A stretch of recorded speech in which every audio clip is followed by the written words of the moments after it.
Hello everyone, আজকে আমি বানিয়েছি পাটিসাপটা। এটা আমি খেজুর গুড় আর নারকেল দিয়ে ভালো করে পুর বানিয়ে নিয়েছিলাম। তারপর 1 কাপ চালের গুঁড়ো, 1/2 কাপ ময়দা, সামান্য একটু নুন আর 2 চামচের মতো আমি গুঁড়ো দুধ নিয়ে নিয়েছিলাম আর 1/2 কাপের মতো গুড় নিয়ে নিয়েছিলাম। তো ওটাকে ভালো করে মিক্স করেছিলাম। আর লেগেছিল আমার 1.5 কাপের মতো দুধ।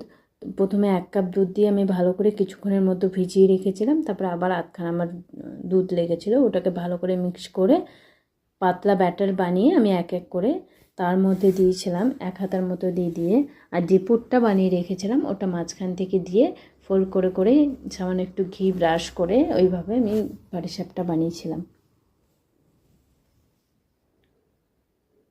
এইভাবে এক এক করে আমি বানিয়ে নিয়েছিলাম।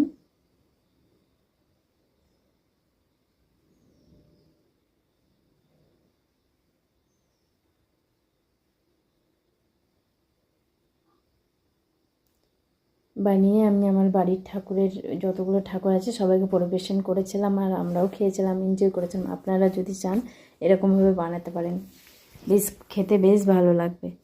টাটা। ভালো লাগলে লাইক শেয়ার কমেন্ট করবেন।